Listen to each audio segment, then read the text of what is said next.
Hello दोस्तों, स्वागत है आपका एंटोरा अकेडमी में। इस वीडियो में आज हम 17 जुलाई के इम्पॉर्टेंट करंट टॉपिक्स डिस्कस करेंगे जो कि सभी कॉम्पिटिटिव एग्जाम्स के लिए इम्पॉर्टेंट होगा। इसमें हम मल्टीपल चॉइस क्वेश्चन भी टॉपिक के बाद डिस्कस करेंगे। स्टार्ट करते हैं सबसे पहले अंतर्राष्ट्रीय घटनाओं से। हाल ही में न्यू कैलेडोनिया और फ्रांस के मध्य समझौता हुआ है। न्यू कैलेडोनिया कहाँ पर है? ये फ्रांस का एक इलाका है जो कि प्रशांत महासागर में है। अब वहाँ पर पिछले साल हिंसा हो गई थी क्योंकि लोग चाहते थे कि उन्हें और अधिकार मिले। 7 लोग मारे गए, भारी नुकसान हुआ। अब फ्रांस ने उन्हें अपने संविधान में एक राज्य का दर्जा देने का फैसला किया है। इसका मतलब ये है कि वो फ्रांस के साथ भी रहेंगे और अपनी एक अलग पहचान भी रखेंगे। लोग वहाँ दोहरी नागरिकता रख सकेंगे, न्यू कैलेडोनियन की और फ्रेंच नागरिकता।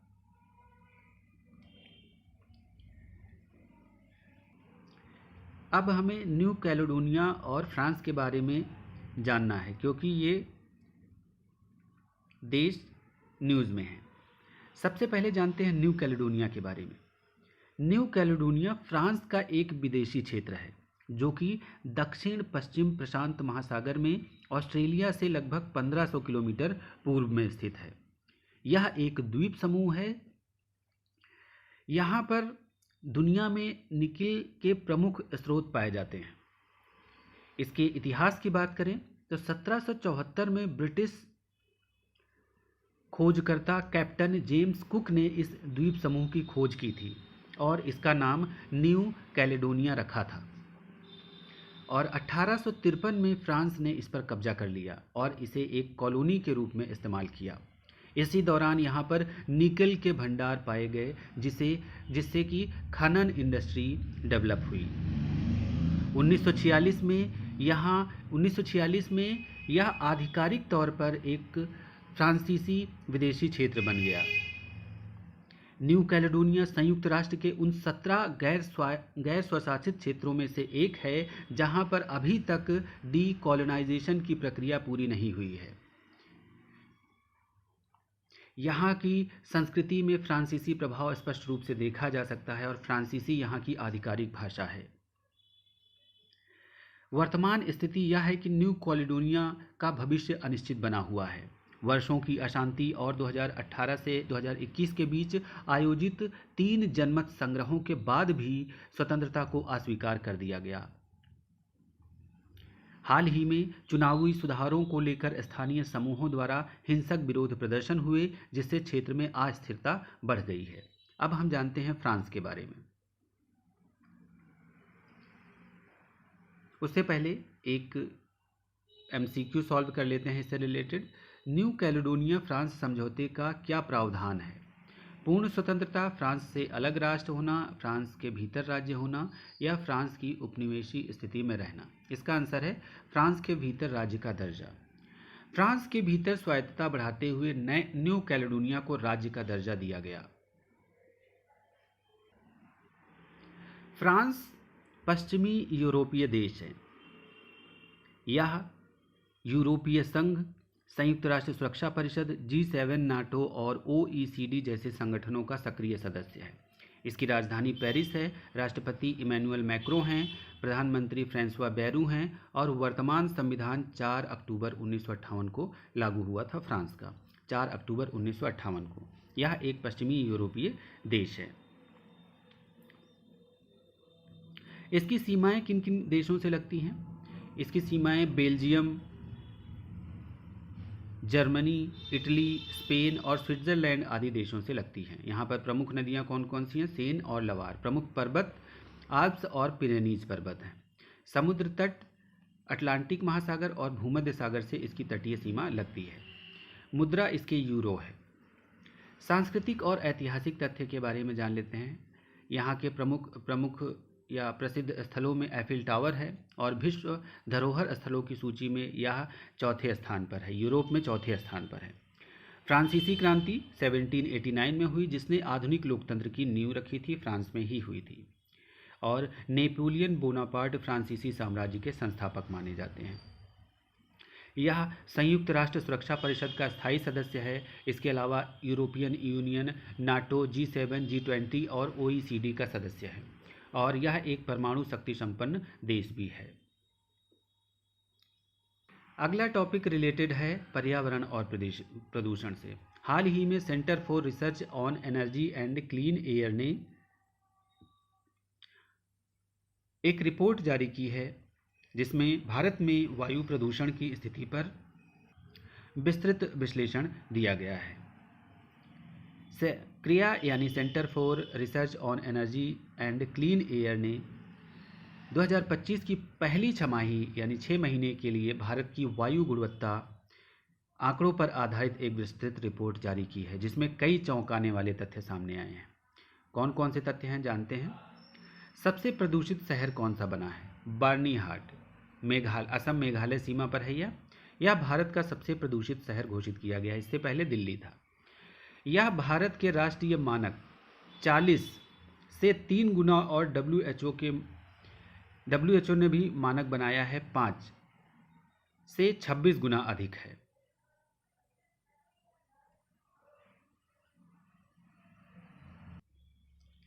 PM 2.5 का स्तर यहाँ पर पाया गया है, वह 133 माइक्रोग्राम पर क्यूबिक मीटर।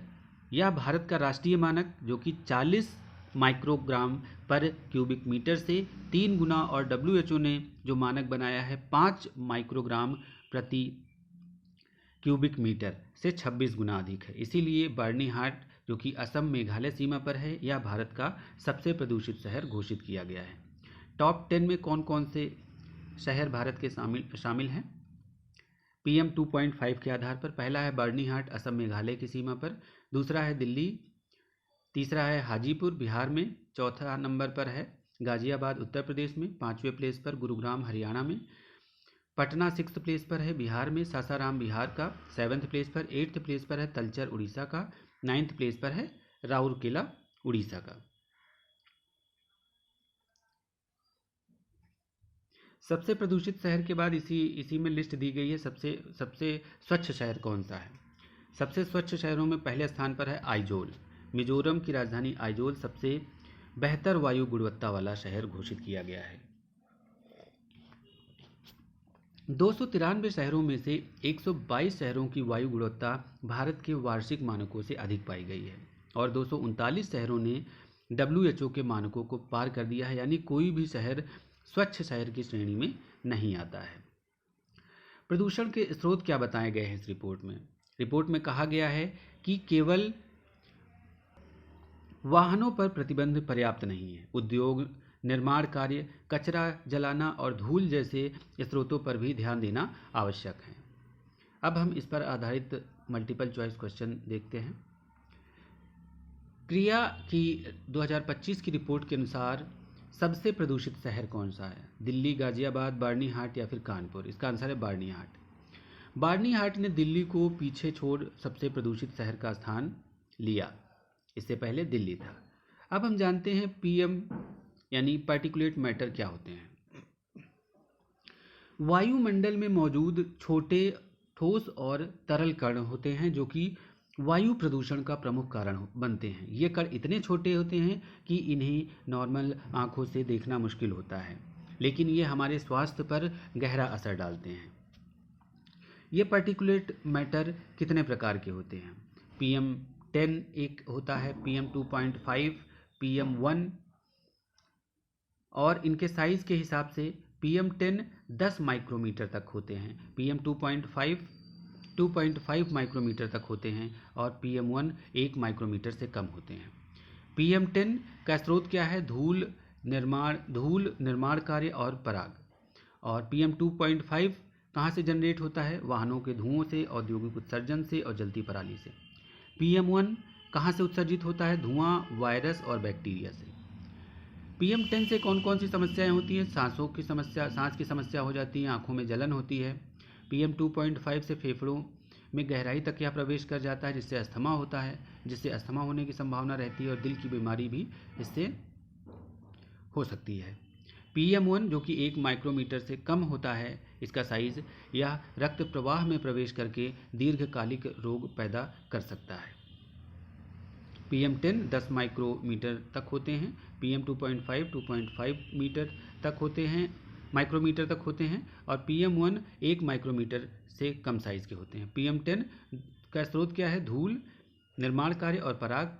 PM2.5 का वाहन, धुआं, औद्योगिक उत्सर्जन और जलती पराली। PM1 धुआं, वायरस और बैक्टीरिया है। इन सभी का स्वास्थ्य पर गंभीर प्रभाव पड़ता है।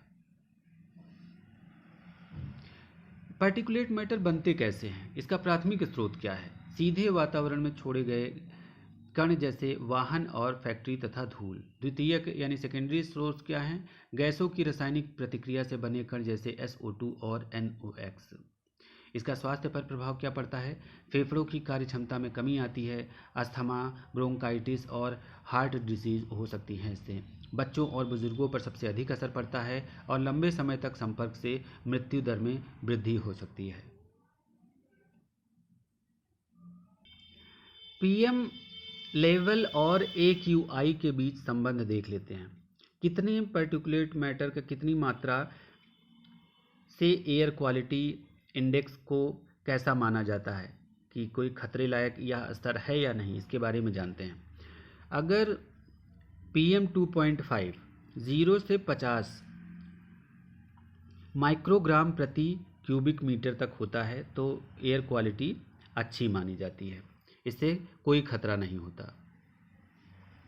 लेकिन 50 से ऊपर, 50 से 100 के बीच में होता है PM2.5 का लेवल, तो इससे संवेदनशील लोगों को सावधान रहना चाहिए। और 100 से 200 के बीच होने पर सांस की समस्या खराब मानी जाती है, या यह मात्रा, इससे सांस की समस्या संभव है। और 201 से ज़्यादा होने पर इसे काफ़ी गंभीर एयर क्वालिटी इंडेक्स में इसे काउंट किया जाता है। यह सभी के लिए हानिकारक होती है। अगला टॉपिक रिलेटेड है स्वास्थ्य और शिक्षा से। हाल ही में NMC के नए अध्यक्ष की नियुक्ति की गई है। NMC यानी national medical council of India. Doctor Abhijeet Seth इस पद पर नियुक्त किए गए हैं। NMC पर हाल ही में भ्रष्टाचार के आरोप भी लगे और उस पर CBI की जांच जारी है। NMC यानी नेशनल मेडिकल कमीशन, यह आयोग भारत में मेडिकल एजुकेशन और मेडिकल सेक्टर के रेगुलेशन के लिए स्थापित एक वैधानिक निकाय है, जो कि MCI यानी मेडिकल काउंसिल ऑफ इंडिया का स्थान ले चुका है। हाल ही में इसके नए अध्यक्ष डॉक्टर अभिजीत सेठ नियुक्त किए गए हैं। अगस्त 2025 में नीट PG के बाद NMC का वह कार्यभार संभालेंगे। अब देखते हैं इस पर आधारित MCQ। राष्ट्रीय चिकित्सा आयोग यानी नेशनल मेडिकल कमीशन के नए अध्यक्ष कौन बने हैं?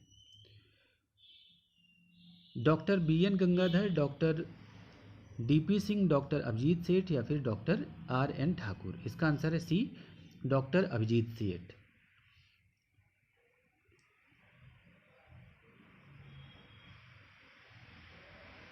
अब हम इसके बारे में जानते हैं। नेशनल मेडिकल कमीशन, यह आयोग भारत में मेडिकल एजुकेशन और मेडिकल प्रोफेशनल्स के लिए स्थापित एक वैधानिक निकाय है। यह भारतीय चिकित्सा परिषद का स्थान ले चुका है। इसकी स्थापना कब हुई थी? 25 सितंबर 2020 को। यह राष्ट्रीय चिकित्सा आयोग अधिनियम 2019 के तहत स्थापित किया गया था। इसका उद्देश्य क्या है? चिकित्सा यानी मेडिकल एजुकेशन में पारदर्शिता और गुणवत्ता सुनिश्चित करना, चिकित्सा संस्थानों का मूल्यांकन और उन्हें मान्यता देना, चिकित्सा पेशेवरों का पंजीकरण और आचार संहिता का पालन कराना, राष्ट्रीय स्वास्थ्य लक्ष्यों को बढ़ावा देना। इसकी संरचना कैसी है? NMC यानी नेशनल मेडिकल कमीशन में 33 सदस्य होते हैं। 33 सदस्य होते हैं, जिसमें से एक अध्यक्ष, 10 पदेन सदस्य होते हैं। पदेन सदस्यों में एम्स के कुछ सदस्यों में एम्स के निदेशक होते हैं, DGHS और ICMR के प्रतिनिधि शामिल होते हैं इसमें, और 22 अंशकालिक सदस्य होते हैं, जिसमें राज्यों के प्रतिनिधि और विशेषज्ञ शामिल होते हैं। टोटल 33 सदस्य होते हैं इसमें। अगला टॉपिक रिलेटेड है संसद से। हाल ही में राज्यसभा में नए सदस्यों को नामांकित किया गया है। 4 सदस्य नामांकित किए गए हैं। राष्ट्रपति द्वारा ये सदस्य आर्टिकल 80 के तहत इन्हें नामित किया गया है। यह सदस्य कानून, शिक्षा, कूटनीति और समाज सेवा से जुड़े हुए हैं। नए सदस्य कौन कौन से हैं? कौन हैं? पहले हैं उज्ज्वल निकम, जो कि एडवोकेट हैं। दूसरे हैं सी सदानंद मास्टर, यह शिक्षक और सामाजिक कार्यकर्ता हैं। तीसरे हैं हर्षवर्धन श्रृंगला, पूर्व विदेश सचिव। और चौथे डॉक्टर मीनाक्षी जैन हैं, जो कि इतिहासकार हैं। इन 4 लोगों को राज्यसभा के नए सदस्य के रूप में नामांकित किया गया है। MCQ सॉल्व करते हैं। हाल ही में राज्यसभा के लिए नामांकित सदस्य उज्ज्वल निकम किस क्षेत्र से जुड़े हैं? खेल, कानून, चिकित्सा या फिर विज्ञान? इसका आंसर है कानून। वह एडवोकेट हैं, इसलिए कानूनी पेशे से जुड़े हुए हैं। राज्यसभा के बारे में जानते हैं, जहां पर इन 4 सदस्यों को नॉमिनेट किया गया है। राज्यसभा को राज्यों का परिषद यानी काउंसिल ऑफ स्टेट्स कहा जाता है। यह भारत की द्विसदनीय संसद की व्यवस्था में स्थायी सदन है, जो राज्यों और केंद्र शासित प्रदेशों का प्रतिनिधित्व करता है। इसकी स्थापना 3 अप्रैल 1952 को हुई थी। इसका पहला सत्र 13 मई 1952 को हुआ था। इसमें कुल सदस्य 250 होते हैं, लेकिन वर्तमान में 245 हैं, जिसमें से 233 निर्वाचित राज्य विधानसभाओं द्वारा निर्वाचित होते हैं और 12 मनोनीत होते हैं राष्ट्रपति द्वारा।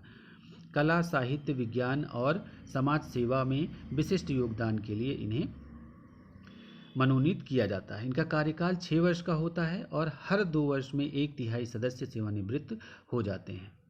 यह एक स्थायी सदन है, इसलिए इसे भंग नहीं किया जा सकता है। इसके प्रमुख पदाधिकारियों के बारे में जानते हैं। इसके पदेन सभापति उपराष्ट्रपति होते हैं। वर्तमान में जगदीप धनखड़ हैं और उपसभापति हरिवंश नारायण सिंह हैं। सदन के नेता कौन हैं? इसमें जगत प्रकाश नड्डा और विपक्ष के नेता मल्लिकार्जुन खड़गे हैं। निर्वाचन प्रक्रिया किस प्रकार होती है? इसमें निर्वाचन अप्रत्यक्ष चुनाव प्रणाली अपनाई जाती है, जिसमें एकल संक्रमणीय मत के माध्यम से राज्य विधानसभाओं के निर्वाचित सदस्य राज्यसभा सदस्यों का चुनाव करते हैं। और मनोनीत जो कि 12 सदस्य होते हैं, इन्हें राष्ट्रपति द्वारा मनोनीत या नामित किया जाता है। राज्यसभा की शक्तियों के बारे में जानते हैं। सामान्य विधेयकों के मामलों में लोकसभा के बराबर अधिकार प्राप्त हैं और धन विधेयकों के मामलों में इसकी सीमित भूमिका है। यह केवल सुझाव दे सकती है। आपातकालीन प्रस्तावों को मंजूरी देने की शक्ति प्राप्त है इसे, और अखिल भारतीय सेवाओं के निर्माण के लिए आर्टिकल 312 के तहत प्रस्ताव स्वीकार कर सकती है और राज्य सूची पर कानून बनाने की अनुमति दे सकती है आर्टिकल 249 के तहत।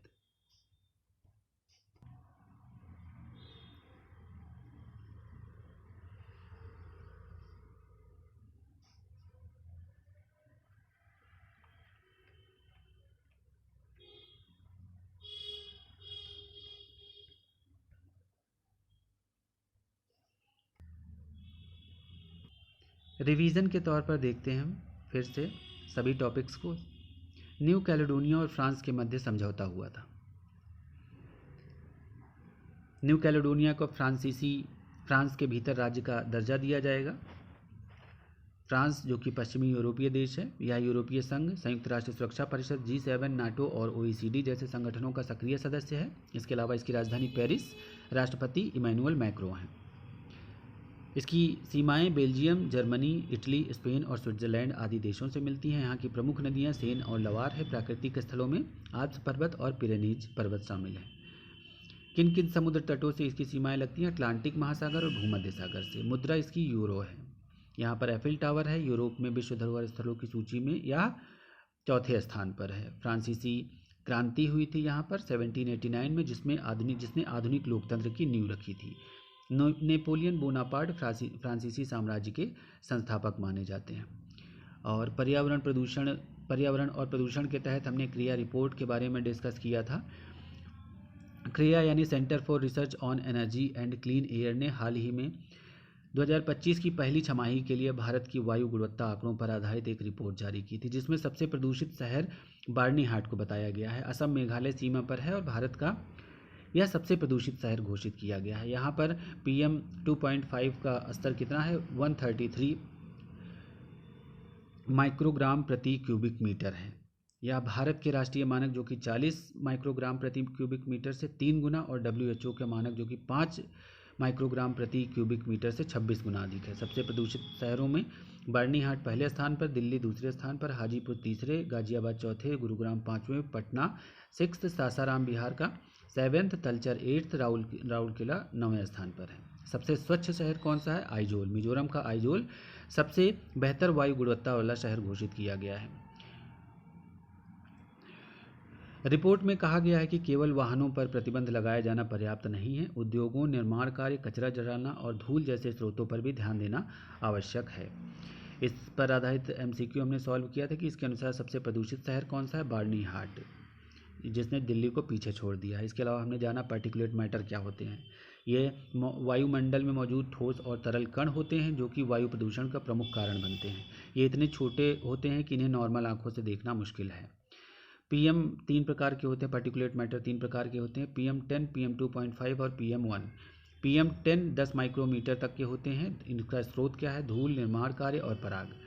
स्वास्थ्य संबंधी इस पर क्या प्रभाव पड़ता है? स्वास्थ्य पर सांस की समस्या होती है और आंखों में जलन होती है। PM 2.5 माइक्रोमीटर तक होते हैं, जिससे वाहन, इसका सोर्स क्या है? वाहन धुआं, औद्योगिक उत्सर्जन और जलती पराली। यह फेफड़ों में गहराई तक प्रवेश कर जाता है, जिससे अस्थमा और दिल की बीमारी होने की संभावना बढ़ जाती है। और PM1 1 माइक्रोमीटर से कम होते हैं, जिससे धुआं, वायरस, बैक्टीरिया से फैलता है और यह रक्त प्रवाह में प्रवेश कर दीर्घकालिक रोग पैदा करने की क्षमता रखता है।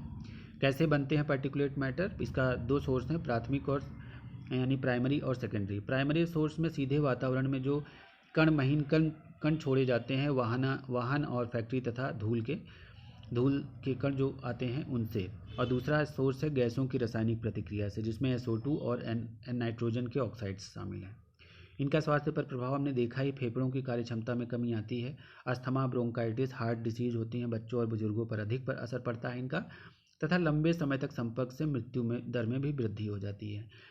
PM लेवल का एयर क्वालिटी इंडेक्स पर भी क्या प्रभाव पड़ता है? हमने देखा था 0 से 50 के बीच होने पर अच्छा रहता है, इससे कोई गंभीर प्रभाव या खतरा नहीं होता है। 51 से 100 के बीच होने पर यह संवेदनशील लोगों के लिए सावधानी बरतने का कारण बन जाता है, और 101 से 200 के बीच होने पर खराब एयर क्वालिटी इंडेक्स में उसे काउंट किया जाता है और इससे सांस की समस्या संभव हो सकती है। 201 से ज़्यादा होने पर एयर क्वालिटी इंडेक्स में उसे गंभीर की श्रेणी में डाला गया है और सभी के लिए हानिकारक होता है। फीफा क्लब वर्ल्ड कप हाल ही में आयोजित किया गया है MetLife stadium New Jersey में, जिसके विजेता चेल्सी में FC रहे हैं और इसकी कुल इनामी राशि $1 अरब की रही है। फीफा वर्ल्ड कप 2025 किसने जीता? चेल्सी। स्वास्थ्य और शिक्षा से संबंधित हमने एक टॉपिक डिस्कस किया कि NMC यानी नेशनल मेडिकल कमीशन के नए अध्यक्ष डॉक्टर अभिजीत सेठ नियुक्त किए गए हैं। नेशनल मेडिकल कमीशन जो कि एक आयोग है, भारत में मेडिकल एजुकेशन और चिकित्सा पेशेवरों के नियमन यानी रेगुलेशन के लिए एक स्थापित वैधानिक निकाय है। यह भारतीय चिकित्सा परिषद का स्थान ले चुका है। इसकी स्थापना 25 सितंबर 2020 को हुई थी। किस अधिनियम के तहत? राष्ट्रीय चिकित्सा आयोग अधिनियम 2019 के तहत। इसका उद्देश्य क्या है? चिकित्सा शिक्षा में पारदर्शिता और गुणवत्ता सुनिश्चित करना, चिकित्सा संस्थानों का मूल्यांकन और मान्यता उन्हें देना, चिकित्सा पेशेवरों को पंजीकरण और आचार संहिता का पालन कराना और राष्ट्रीय स्वास्थ्य लक्षणों को बढ़ावा देना। इसकी संरचना कैसी? इसमें कुल 33 सदस्य हैं, जिसमें 1 अध्यक्ष, 10 पदेन सदस्य और 22 अंशकालिक सदस्य हैं। इसके अलावा हमने संसद और नियुक्तियों के तहत राज्यसभा में नामांकित नए सदस्यों के बारे में जाना था। राष्ट्रपति ने आर्टिकल 80 के तहत इन सदस्यों को नामित किया। कौन कौन से सदस्य हैं? 4 सदस्य हैं। उज्ज्वल निकम वकील हैं, C सदानंद मास्टर शिक्षक और सामाजिक कार्यकर्ता हैं और हर्षवर्धन श्रृंगला पूर्व विदेश सचिव हैं। डॉक्टर मीनाक्षी जैन इतिहासकार हैं। हाल ही में राज्यसभा के लिए नामांकित सदस्य उज्ज्वल निकम किस क्षेत्र से जुड़े हैं? MCQ हमने सॉल्व किया। वह कानूनी पेशे से जुड़े हैं यानी वकील हैं। राज्यसभा जो कि भारत की संसद का उच्च सदन है, इसे राज्यों की परिषद कहा जाता है। यह भारत की द्विसदनीय संसद की द्विसदनीय व्यवस्था में एक स्थायी सदन है। यह राज्यों और केंद्र शासित प्रदेशों का प्रतिनिधित्व करती है और इसकी स्थापना 3 अप्रैल 1952 को हुई थी और पहला सत्र 13 मई 1952 को हुआ था। और इसके कुल सदस्य 250 लेकिन वर्तमान में 245 हैं। 233 निर्वाचित राज्य विधानसभाओं द्वारा, 12 मनोनीत होते हैं राष्ट्रपति द्वारा, जो कि कला, साहित्य, विज्ञान और समाज सेवा में विशिष्ट योगदान के लिए। 6 वर्ष का कार्यकाल होते हैं। हर 2 वर्ष में 1/3 सदस्य सेवानिवृत्त यानी रिटायर हो जाते हैं। यह एक स्थायी सदन है, इसे भंग नहीं किया जा सकता है। वर्तमान में उपराष्ट्रपति या इसके सभापति जगदीप धनखड़ हैं। इसकी निर्वाचन प्रक्रिया अप्रत्यक्ष है, यानी राज्य विधानसभाओं के निर्वाचित सदस्य एकल संक्रमणीय मत के माध्यम से राज्यसभा सदस्यों का चुनाव करते हैं और मनोनीत सदस्य जो कि 12 हैं राष्ट्रपति द्वारा नामित किए जाते हैं। राज्यसभा की शक्तियां सामान्य विधेयकों के मामले में लोकसभा के बराबर हैं और धन विधेयकों के मामलों में सीमित भूमिका है, यानी केवल सुझाव दे सकती हैं और आपातकालीन प्रस्तावों को मंजूरी देने की शक्ति रखती हैं। अखिल भारतीय सेवाओं के निर्माण के लिए आर्टिकल 312 के तहत प्रस्ताव पारित कर सकती हैं और राज्य सूची पर कानून बनाने की अनुमति दे सकती हैं आर्टिकल 249 के तहत। इसकी महत्वपूर्ण भूमिका राज्य के हितों की रक्षा करना, विशेषज्ञों की भागीदारी मनोनीत सदस्यों के माध्यम से और विधायी प्रक्रिया में संतुलन तथा पुनरीक्षण तथा संघीय चरित्र को मजबूत करना इसकी महत्वपूर्ण भूमिका है। ये थे 17 जुलाई के सभी इंपॉर्टेंट करंट अफेयर टॉपिक्स जो हमने डिस्कस किए। थैंक यू, मिलते हैं नेक्स्ट वीडियो में।